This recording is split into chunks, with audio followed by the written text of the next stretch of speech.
Welcome back. I'm here with our favorite financial advisor, Derieck Hodges of Anchor Point Wealth Management, and today we're going to talk about what you should do if you just happen to lose your job. Not a great subject to talk about, but it's definitely something that happens to some people. So what should folks know if they lose their job, Derek? Yeah, you know, Brian Wellworth does such an amazing job forecasting the weather. He tells us when the storms are coming.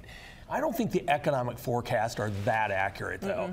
What they generally say are, hey, we think there could be an economic recession coming down the road. Well, that doesn't do much for us. But what we are starting to see are some signals of companies laying people off. So anytime we start to see that, we go, okay, this could be happening.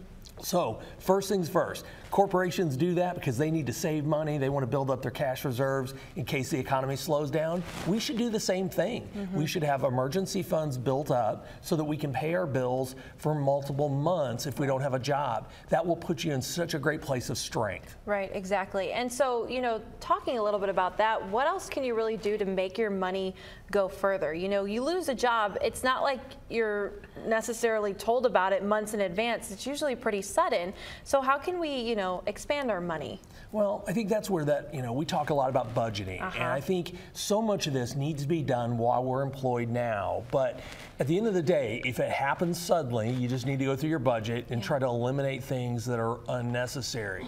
But in advance of that, we really believe you should eliminate what we call, air quotes, bad debt. Credit cards especially at the top of that list. And, you know, credit card debt, if you're carrying a balance month to month, that's an indication you're already spending more than you're bringing in. Then you factor in not having an income coming in. That really compounds the problem. So work hard right now while you're employed to get rid of all that credit card debt. And you know, what happens or what's out there to really help people when the unthinkable happens? Are there resources? Are there things? Yeah, there's a lot of them. We just actually put a blog out this week, and inside our blog we talk a lot about these items, but we have a great checklist that goes through a whole host of things to think about, like my retirement plans. What options may I have to get to that money? Health insurance is a big topic.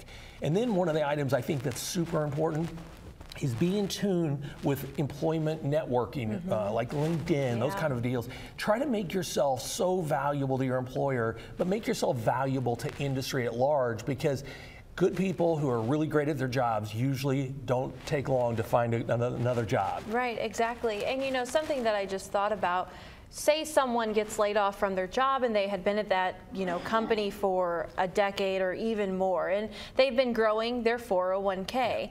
Is that something that people should tap into, or should they not use that if they're not at the age of retirement? Yeah, well, ideally they wouldn't need to tap into it, but absolutely it's there.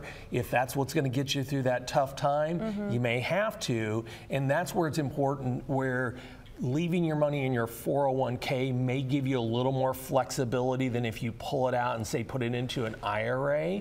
But at the end of the day, yes, you can get to it no matter what, but that would be kind of my last line of defense. Yeah. And you know, when people happen to lose their job, like I said, normally it's not something like, oh, hey, in 3 months you're not going to have a job anymore. Usually it's you come into work and it's like, hey, you're out of a job. So making that emergency fund to prepare for situations like this, I'd say that that's probably pretty important to do, because you never know what could happen. So having that emergency fund is probably vital. Foundational. I think you're always going to be vulnerable if you don't have an emergency fund, whether it's job loss, a tree falls on your roof, the transmission goes out in the car, anything economic that hits you. Without that emergency fund, you're really going to be forced to making not the best decisions. That's where a lot of people will tap into their 401ks for short-term emergencies with a long-term asset, a long-term tool. So you don't want to do that. That's a mismatch. Well, I feel like if you guys have learned anything today, to start that emergency fund if you haven't started it already, because you never know what could happen. It doesn't have to be a job loss for you to have to tap into that fund. And no one wants to have to go pull out a credit card just to pay for something. Because that's probably not the best idea either. That's not what you want to reach for. No, definitely not. All right, Derek, thanks so much for joining us this morning. We'll be back in just a bit.